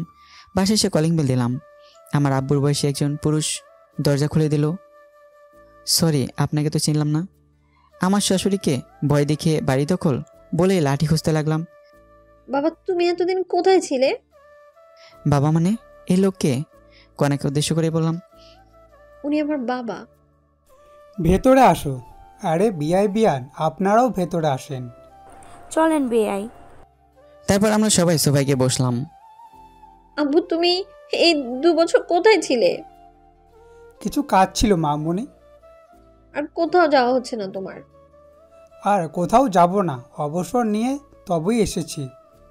ভাই সাহেব, আপনি কি কাজ করতেন? হঠাৎ 2 বছর খোঁজ ছিল না আপনার? বিয়ান, আমি একজন কমিশনার ছিলাম। আমাদের দেশে মাদকের ব্যবহার অধিক ছিল আর আমি ট্রেনিংয়ে মেডেল জিতেছিলাম, তাই সরকার আমায় ডেকে পাঠায়। তারপর আমাদের একটি মিটিং হয়। সেই মিটিংয়ে 60 সদস্য বিশিষ্ট একটি দল তৈরি করি।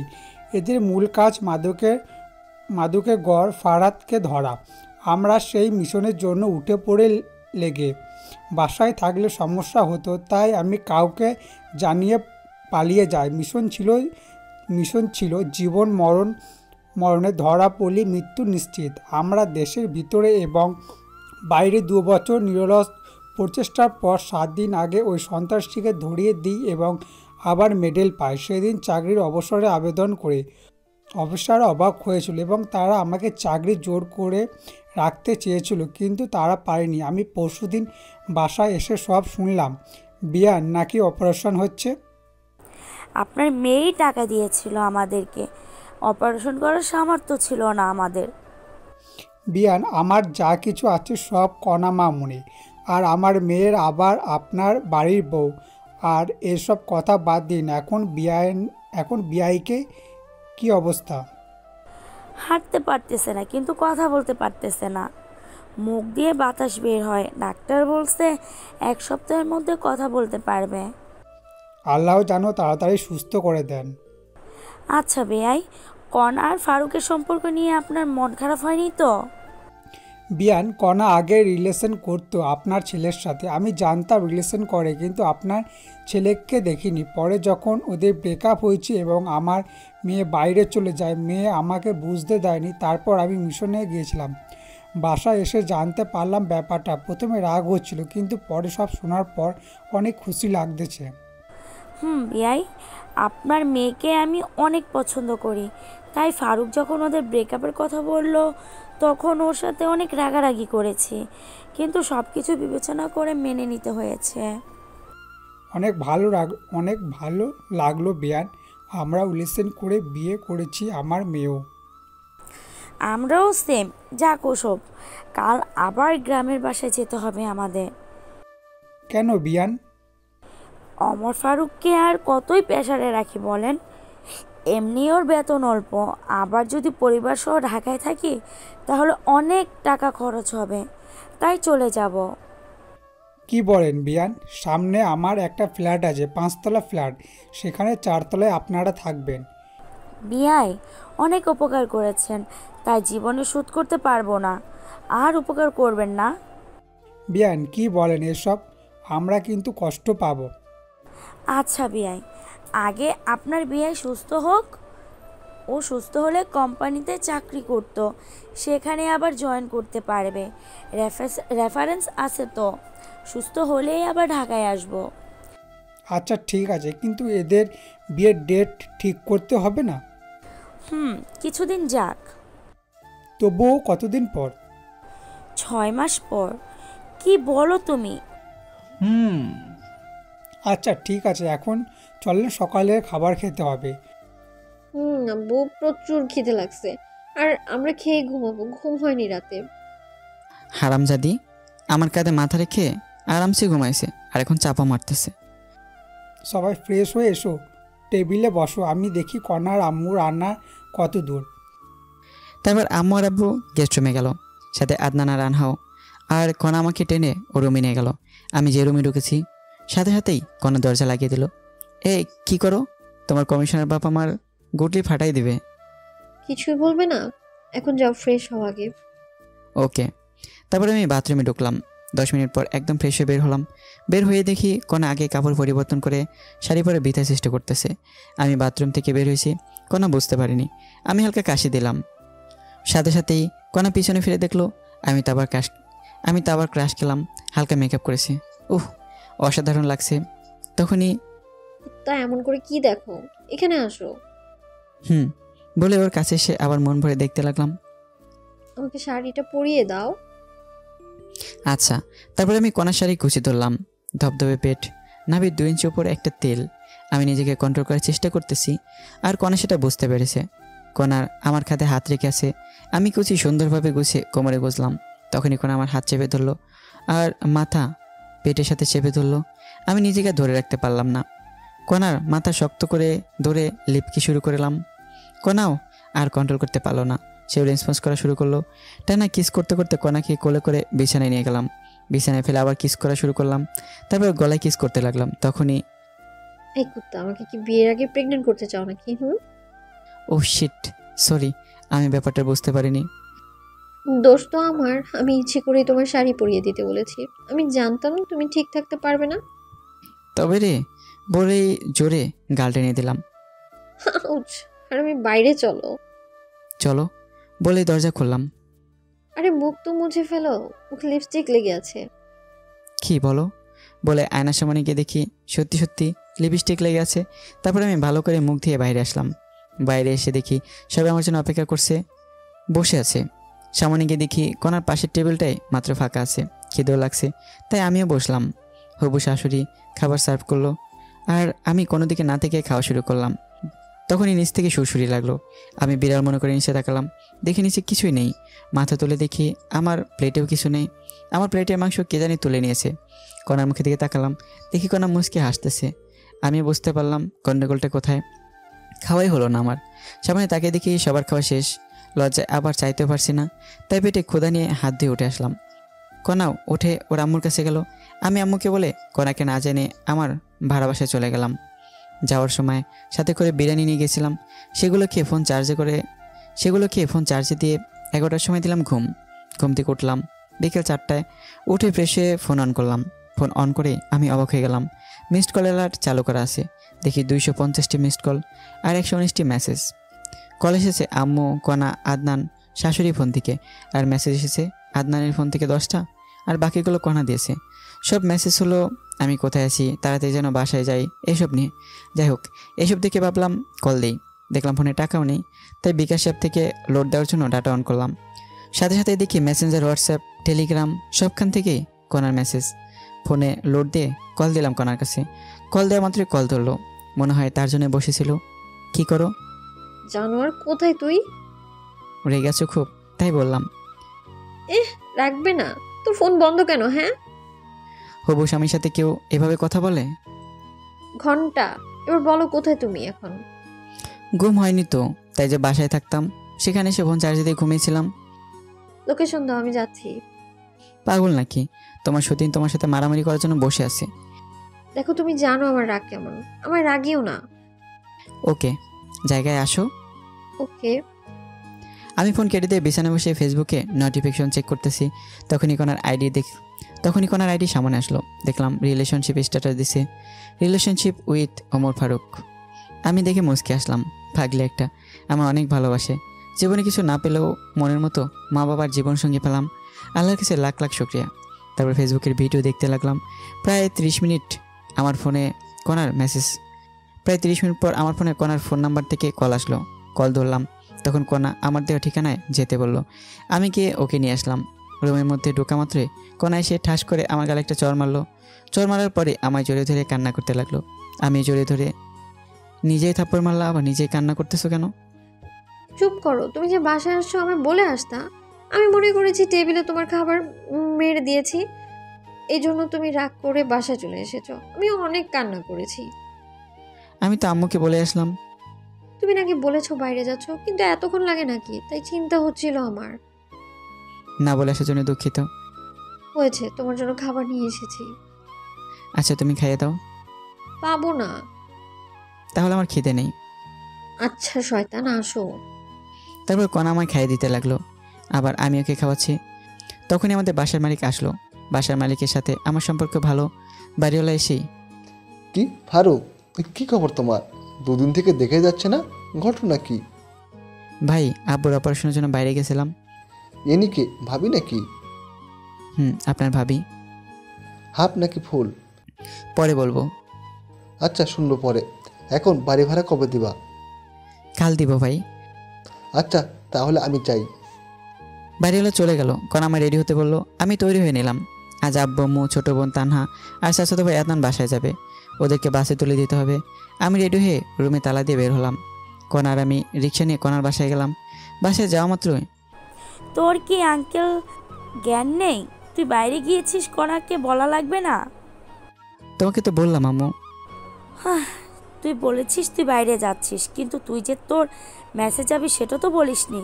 আর তোর ফোন বন্ধ ছিল, তাই কণা কান্নাকাটি করে অবস্থা খারাপ করছিল। বাদ দাও, তোমরা রেডি হয়েছো? প্রায়। বাস কয়টায়? রাত 9টায়। এখন 6:30 বাজে। তাহলে সমস্যা নেই। খেয়েছো তোমরা? তোর জন্যই বসে আছি। চলো। সন্ধ্যা 7টার দিকে সবাই মিলে একসাথে বসে খেলাম। খাওয়া শেষে সবাই কণার আব্বু আম্মুর কাছ থেকে বিদায় নিয়ে রওনা দিলাম। আমি আব্বু আম্মু ভাই বোনদের গাড়িতে তুলে দিয়ে কণার বাসায় রেখে মেসে যাব। যাই হোক, এই স্টেশনে গিয়ে বসে আছি। কণা, আম্মু আর তানহা গল্প করতেছে। অত্যন্ত গরম এখন, তাই আম্মু আমাকে পানির বোতল আনতে বললো। আমি রাস্তা পার হয়ে একটা দোকানে গেলাম। দোকানে প্রচুর ভিড়, তাই দাঁড়িয়ে আছি। আর ওদিকে, আম্মু তুমি আবার কবে আসবা? তোমার শ্বশুর সুস্থ হলে। আম্মু আমরা কিন্তু এখনো আলাদা বাসায় থাকতে পারি। আমি আর আপনার ছেলে চাকরি করি কেন? কিছুদিন যাক, তারপর বলে কণার কপালে একটা চুমু দিল। তাড়াতাড়ি আসো তোমরা। আর আমার এই ননদকেও ভালো স্কুলে ভর্তি করাতে হবে। পরে সেটা ভাবি, আমার পরীক্ষা সব কমপ্লিট। 6 মাস পর পরীক্ষা। সত্যি? তাহলে আমি তোমার পরীক্ষার আগে যাব ওখানে। আচ্ছা ভাবি, আসিও, অনেক মজা হবে। যাই হোক, ওরা এমন আর অনেক কথা বলতেছে। আর এদিকে আমি পানির বোতল নিয়ে রাস্তা পার হচ্ছি। তখনই প্রায় 2 বছর পর চিরচেনা আব্বুর কণ্ঠস্বর শুনতে পেয়ে দৌড় দিলাম। আমি তো শকড হয়ে গেলাম। আবার অনেক খুশিও লাগতেছে। কিন্তু আব্বু কি জানি ইশারা করতেছে আর বলতেছে, আরে পাগল ছেলে, সামনে দেখ। আমি সামনে তাকিয়ে দেখি 20 হাত দূরে একটা সিএনজি 60 কিলোমিটার বেগে ছুটে আসতেছে। আমি সিএনজির গতি দেখে ভয়ে কী করবো ভেবে পাচ্ছি না। আমার ব্রেন কাজ করা বন্ধ করে দিয়েছে। আমি আমার মৃত্যু দেখতে পারতেছি। আমি ভয় চোখ বন্ধ করলাম। তখন আমার মনে হলো আমাকে কেউ আচমকা টান দিল। আমি বুঝতে পারলাম আমি কোথাও পড়ে গেছি, কিন্তু আমার শরীরে মনে হয় শক্তি নেই। কেউ একজন আমায় ধাক্কাচ্ছে। তখনই আমার চিন্তা শক্তি কাজ করা শুরু করে দিল। আমি চোখ খুললাম। খোলা মাত্রই, বাবা, তোর কিছু হয়নি তো? কিছু হয়নি তো মনে হয় বলে দাঁড়িয়ে আমার শরীর দেখতেছি। চারপাশ দেখে আসবি না? ভুল হয়েছে, এবার চলো। চল। আম্মুকে বলেও না, আবার চিন্তা করবে। আচ্ছা। তারপর আমি আমার শরীরের দোলা ঝেড়ে ফেলে দিলাম। তারপর আব্বু আর আমি আম্মু কোনা আর তানহাদের কাছে আসলাম। আব্বু যখন এসে সবার সামনে কথা বললো, সবাই আনন্দে হই দিয়ে উঠলো আর আম্মু তো খুশিতে কান্না করতে লাগলো। তখনই, একসাথে এত খুশি কোথায় রাখি? তুমি যাও, বাবার জন্য ফলের রস নিয়ে আসো। ওকে যাচ্ছি। কোথায় যাচ্ছিস? ফলের রস নিয়ে আসি। লাগবে না। আব্বু নিয়ে আসুক না। আরে ফারুক কোথাও যাবে না। জানো কি হয়েছিল একটু আগে? কি হয়েছিল আব্বু? কিছু হয়নি বলে আব্বুর মুখ চেপে ধরলাম। কি হয়েছিল বলো, না হলে তোমার অবস্থা খারাপ আছে। আসলে কি এত বড় একটা ঘটনা ঘটে গেছে আর আমরা কিছুই জানি না?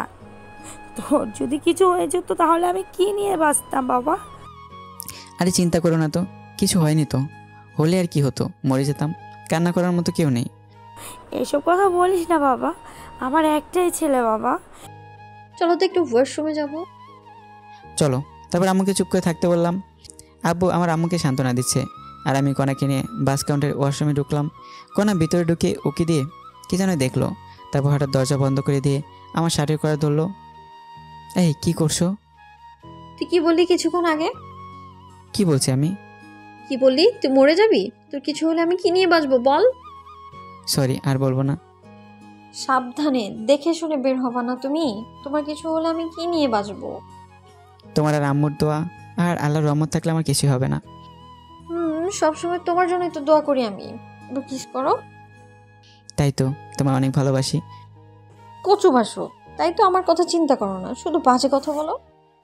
মৃত্যু ছাড়া আমি তোমায় ছেড়ে যাব না বলে জড়িয়ে ধরে কপালে চুমু খেলাম।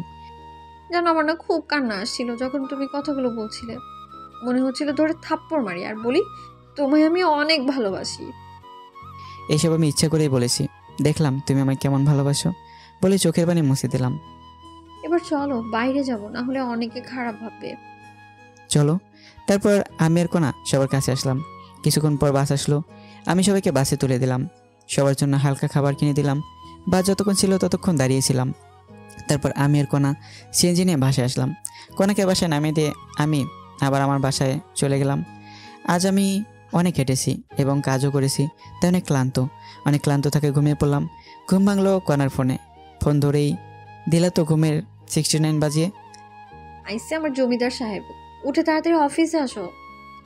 আচ্ছা যাবো নে। আচ্ছা আমি যাবার সময় তোমায় নিয়ে যাব। লাগবে না ম্যাম, আমার ডিউটি আপনার বাসায়। ফারুক সাহেব তাড়াতাড়ি আসেন। আচ্ছা ম্যাম। কল কেটে দিয়ে ফোনে দেখলাম 7:48 বাজে। আমার অফিস 9টায়। কোনার বাসায় যাওয়া লাগবে 8:30-এ। বেশি সময় নেই হাতে, তাই বিছানাতে কোটে বিছানার কিছু না গুছিয়েই ফ্রেশ হলাম। তারপর রেডি হয়ে কোনার বাসায় গেলাম। তবুও 10 মিনিট লেট করেছি। কোনার বাসায় ঢুকলাম। জামাই না হতেই আমায় এখন থেকে জামাই আদর করতেছে। যাই হোক, খাওয়া শেষে কোনা লাঞ্চ বাটিতে প্যাক করে নিল। তারপর আমরা দুজনে অফিসের উদ্দেশ্যে রওনা দিলাম। অফিসে ঢোকার পর আমার কেবিনে গেলাম। কিছুক্ষণ পর সবাই আসলো। তখন কোনা সবাইকে ডাকলো। সবাই মিটিং রুমে গেল, সাথে আমিও মিটিং রুমে। শুনেন আপনারা, আমাদের অফিসে অনেক লোকসান হচ্ছে। ম্যাম, আমরা তো ঠিকভাবেই কাজ করি, সর্বোচ্চ দিয়ে কাজ করি। সবাই তো করে না। ম্যাম, এই অফিসের ক্ষতি হলে অফিস বিক্রি করে দেবে, তখন আমরা কোথায় যাব? আর গেলেও হয়তো বা এমন বস পাবো না। আর এই অফিস আমাদের সব সময় সাথ দিয়েছে। অফিসের লোকসানের সময় আমরা কাজ করে তা পুষিয়ে দিব। সাবাস, আপনারা সবাই এরকম মানসিকতা নিয়েই কাজ করবেন। আমরা তাই করব ম্যাম। আরেকটা কথা, এ আমার ভালোবাসা আর আমার হবু স্বামী। সব মেয়ে ওকে দুলাভাই না হলে ভাইয়া বলে ডাকবে, ওকে? ম্যাম খাওয়া দেন। আচ্ছা, আজ দিব। তারপর মিটিং শেষ করে দিল। কণা সবাইকে খাওয়ালো। তারপর আবার কাজ করতে লাগলাম। অনেক দিন আসতে পারিনি, অনেক কাজ পড়ে আছে। কাজ করতে করতে দুপুর হয়ে গেল। লাঞ্চের সময় কণা ডাকলো। কণার কেবিন লাঞ্চ করলাম। লাঞ্চ শেষে আবার কাজ করতে লাগলাম। ছুটি হলে কণা আর আমি অফিসের গাড়ি নিয়ে একটু ঘুরে বেড়াই। তারপর কণার বাসায় গিয়ে রাতের খাবার খেয়ে বাসায় যাই। এভাবেই চলে গেল 7 দিন। অফিসের কাজের প্রচুর চাপ। কোম্পানির লোকসান সবাইকে দিয়ে তুলে নেওয়া হচ্ছে। এ মাস প্রায় শেষই হয়ে যাচ্ছে। মাসের আসে 5 দিন। অফিসে যাওয়ার জন্য বের হয়েছি, তখন মেসেঞ্জারে আমার গ্রামের এক বান্ধবীর কল পেলাম। কি রে ফারুক, কেমন আছিস? আলহামদুলিল্লাহ, তুই কেমন আছিস? দুলা ভাইরা ভাগিনা কেমন আছে? ভালো ছিলাম, কিন্তু কয়েকদিন থেকে নেই রে মামা। কেন, কোনো সমস্যা হয়েছে কি? তোর দুলাভাইয়ের হার্টের অপারেশন করা লাগবে। টাকা ম্যানেজ হয়নি? সব কমপ্লিট। আর তুই তো জানিস আমরা পালিয়ে বিয়ে করেছি জন্য এখনো মেনে নেয়নি। আর তোর দুলাভাইয়ের অসুস্থতার জন্য কোম্পানি থেকে লোন নিয়ে অপারেশন করিয়েছি। খুব ভালো করেছিস। আমার কি কোনো হেল্প লাগবে?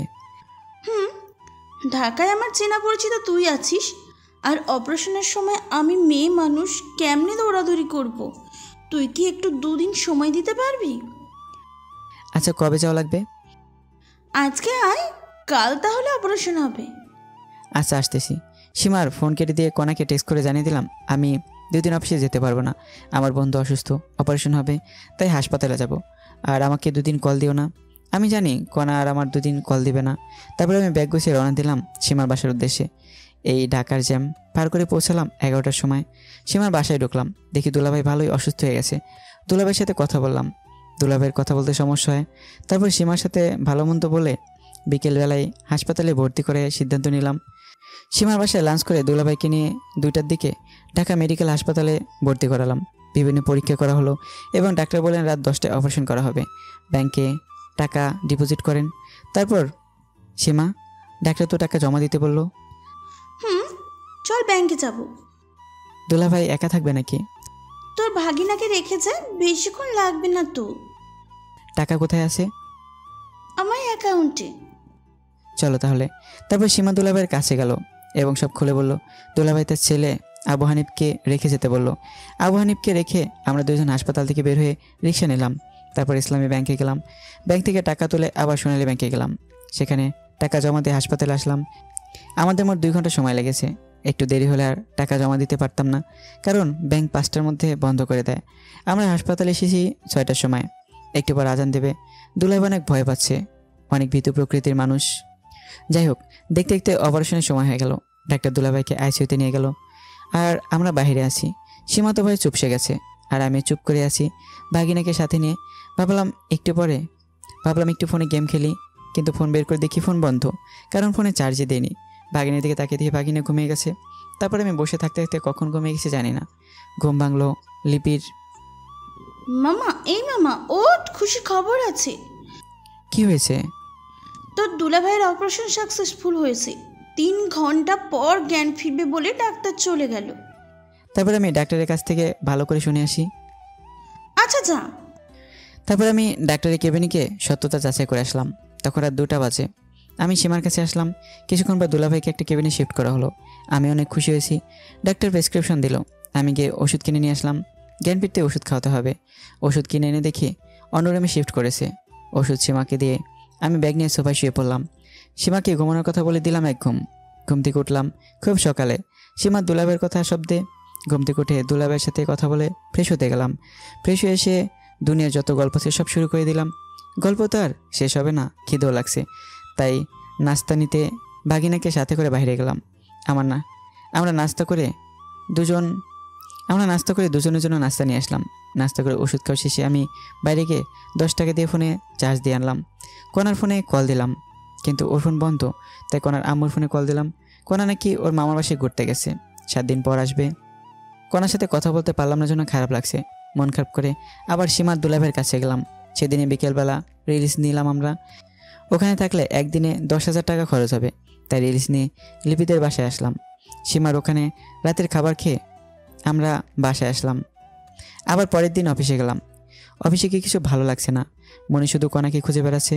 তাই ফোন বের করে কণাকে কল দিলাম, কিন্তু ফোন বন্ধ দেখাচ্ছে। মেজাজ তো খুব খারাপ হয়ে গেল, তবুও কাজ করতে লাগলাম। দুপুরবেলা লাঞ্চ করলাম অফিসের ক্যান্টিনে। লাঞ্চের পর আবার কাজ শুরু। একাকিত্ব ভালো লাগছে না, তাই অফিসের এক মেয়ে কলিগের সাথে একটু ভাব জমালাম। ভালোই ভাব জমে গেল একদিনের গল্পে। যাই হোক, কণাও নেই, মেয়েটার সাথে কথা বলে ভালোই লাগলো। এভাবেই 3 দিন গেল, কণার কোনো খোঁজখবর নেই। ফোন বন্ধ করে রেখেছে।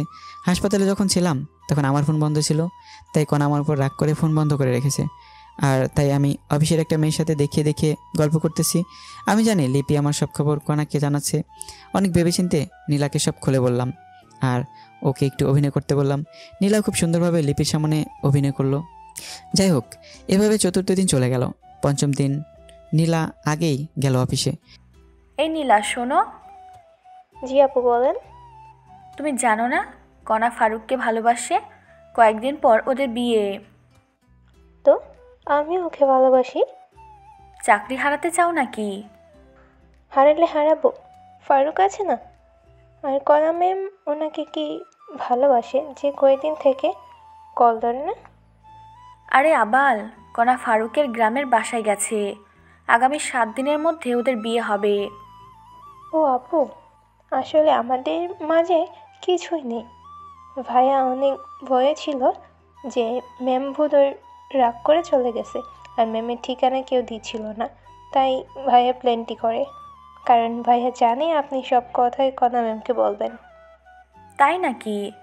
ফারুক ভাইকে যতটা ফাজিল ভাবতাম, উনি তো দেখি তার চেয়েও বেশি ফাজিল। আপু, আর আমার চাকরি যেন কিছু না হয়। যাও, তোমার 7 দিনের ছুটি। এই 7 দিন অফিসের ধারে কাছেও আসবা না। ফারুক ভাই কল দিলে বলবা গ্রামের বাসায় গেছো। আমরা একটু এদিকে মজা নেই। আচ্ছা আপু। তারপর নীলা চলে গেল।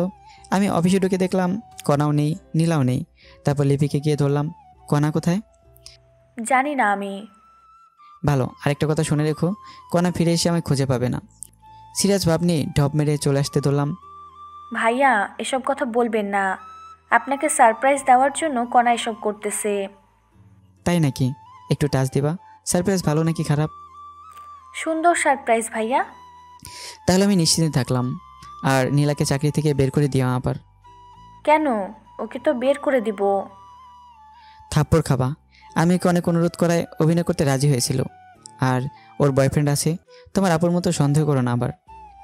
হোক। আর আজ আমার সাথে লাঞ্চ করবেন। আমি মেয়েদের সাথে লাঞ্চ করি না। কণা বোধহয় ছেলে। বেশি বোঝো না, আমায় ছুটি দাও, আমি বাসায় যাব। আপনার অফিস না করলেও চলবে। শালি আছে না, ওখান থেকে নিজের কেবিনে গেলাম। দুপুর পর্যন্ত কাজ করে বাসায় আসলাম। পরিচিত এক ফার্মেসি থেকে ঘুমের ওষুধ এনে খেয়ে ঘুম দিলাম। উঠলাম পরের দিন দুপুরবেলা। উঠে আবার ফোন টিপতে লাগলাম। কণার আম্মুর ফোন থেকে কল আসলো। আমি ধরলাম। তখনই বাবা, বাবা, কণা, কণা, কণার কি হয়েছে বলেন? কণা। আমি পরে কল দিলাম, ফোন বন্ধ। কণার ফোনও বন্ধ। কণার আব্বুরও ফোন বন্ধ হয়ে আছে। মেজাজ খুব খারাপ। ট্রাউজার পরা অবস্থায় মোবাইল নিয়ে দিলাম দৌড়। রিক্সা করে কণার বাসায় গেলাম। বাসায় গিয়ে দেখি পুরো বাসা বিয়ের সাজে সাজানো। আমি দৌড়ে ভিতরে গিয়ে কণার আম্মুর কাছে গেলাম। কণা কোথায়? কি হয়েছে কণার? ওর আজ বিয়ে বাবা, অন্য একটা ছেলের সাথে। ওই ছেলেটাকে ভালোবেসে ফেলেছে এই কয়দিনে। কি বলেন আপনি? আর আমি কি? বাবা, আমার কাছে কিছু বলে লাভ নেই, কণার কাছে যাও। কণা ওর রুমে।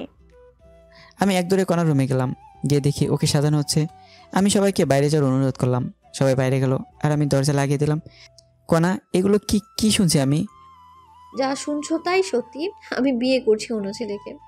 আমার অপরাধ কি? ভিখারির ছেলেদের সব দেখো। ওই ছেলে আমার ক্রাশ ছিল, অনেক প্রপোজ করেছি, কিন্তু রাজি হয়নি। 2 দিন আগে রাজি হয়েছে। ও ভালো ম্যাম, আপনি সুখে থাকলে আমি খুশি। আর আপনার টাকা কিছুদিন গেলেই দিয়ে দেব। লাগবে না, তোদের পরিবারকে ওই টাকা দান করে দিলাম। ম্যাম লাগবে না, আমি শোধ করে দেব। ভালো থাকবেন, সুখে থাকবেন। আর জীবনে দেখা হবে না আপনার সাথে। বলে ওর দেওয়া আংটি খুলে ওর হাতে দিয়ে রুমের দরজা খুলে কান্না করতে করতে সিঁড়িতে নামলাম। নেমে ফার্মেসিতে গিয়ে 4 পাতা ঘুমের ওষুধ সিস্টেম করে কিনে নিয়ে বাসায় গেলাম। সাথে 4 প্যাকেট সিগারেটও নিলাম। বাসায় গিয়ে শুয়ে পড়লাম। কি করব ভেবে পাচ্ছি না। ভাবতেছি আত্মহত্যা করব, আবার বাবা মায়ের মুখের দিকে তাকিয়ে করতে মন চাচ্ছে না। আমি পানি আনলাম, ঘুমের ওষুধ খেয়ে শুয়ে যাব। ঘুমানোর আগে কণাকে দেওয়ার জন্য একটা মেসেজ লেখা শুরু করলাম। তখনই আমার ফোনে কণার ফোন থেকে কল আসলো। আবার কল দিছো কেন?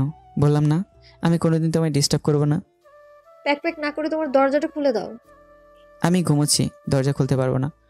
খুলবি নাকি 999 ফোন দিব? দরজার সামনে কে? খুলে দেখ আগে। ফোন কেটে দিয়ে দরজা খুলে দেখি আমার আব্বু আর কণার আব্বু দাঁড়িয়ে। আরে আপনারা ভেতরে আসুন। তারপর সবাই বসলো আমার বিছানায়। আমি চেয়ার নিয়ে আসলাম। তখনই বাবা, আমরা কখনো কল্পনা করতে পারিনি এমন কিছু হবে। আরে আঙ্কেল কি করছেন আপনি? আমি আপনার ছেলের মতো, আর আপনার এখানে করার কিছুই নেই। তবুও আমাদের অনেক খারাপ লেগেছে বাবা। আন্টি আমি কণাকে ভালোবেসেছি। আমি চাইবো অবশ্যই সে সুখে থাকুক। আর কণা এখন তার মনের মতো পাত্র পেয়েছে আর সুখে থাকবে, এতে আমি খুশি। তাহলে তুমি একটা মেয়ে দেখে বিয়ে করো। আমি আর বিয়ে করতেছি না। কেন বাবা? অত্যন্ত পার্সোনাল আঙ্কেল। আর আপনার মেয়ের বিয়ে, আর আপনারা এখানে অনেকে আবার অন্য কিছু ভাববে। ভাবলাম তুমি যদি আবার কোনো অঘটন ঘটাও তাই। আমি আত্মহত্যা করলে আমার বাবা মার কী হবে? সারা জীবন না হয় কণার ছবি নিয়েই বেঁচে থাকবো। আচ্ছা আপনারা থাকেন, আমি কিছু নিয়ে আসি বলে দরজার দিকে বাইরে যাওয়ার জন্য রেডি। কোথাও যাওয়া হবে না। আমি কিন্তু কিছুই করিনি। সেটা জানা আছে, এখন বসে থাকো তুমি। দুলাভাই কেমন দিলাম সারপ্রাইজ? কারো ফাটে, কেউ হাসে, কেমনটা লাগে? আরে গাধা, তোর সাথেই কণা মামুনির বিয়ে। তাহলে যে বললো কণা আরেকজনকে ভালোবাসে?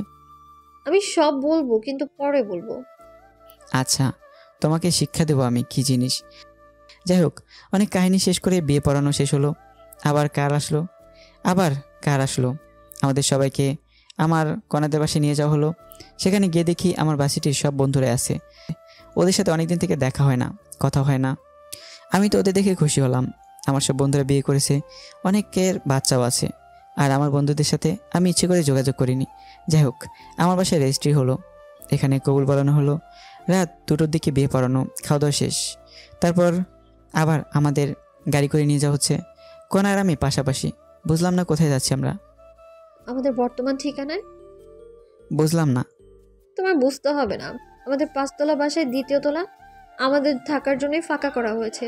এখন থেকে আমি, তুমি, আমার শ্বশুর শাশুড়ি সবাই একসাথে ওখানেই থাকবো। সত্যি বলে জোরে জোরে কিস করলাম। পরে যখন সন্ধ্যার কথা মনে হলো তখন ছেড়ে দিলাম। জানি মন খারাপ করেছো, তোমার বাসর ঘরে সব খুলে বলবো। দেখো, তোমার বিকাশে টাকা দিয়েছি, কোনো দোকান দেখে ক্যাশ আউট করো। তোমাকে আজ খসাবে সবাই। কেন? আহানার লিপি বাসর ঘর সাজিয়েছে, তার জন্য টাকা দেওয়া লাগবে না? আদনান লাইটিং করেছে, তার জন্যও তো টাকা দিতে হবে। না, আমি কিছুই দেব না। মন খারাপ করে সেটি হেলান দিলাম। আচ্ছা। আমি আর ওকে সরিয়ে না দিয়ে শুয়ে থাকলাম। কিছুক্ষণ পর একটা 5তলা বাসার সামনে আসলাম। বাড়িটা লাইটিং করা। আমার বুঝতে বাকি থাকলো না আমরা কোথায় এসেছি।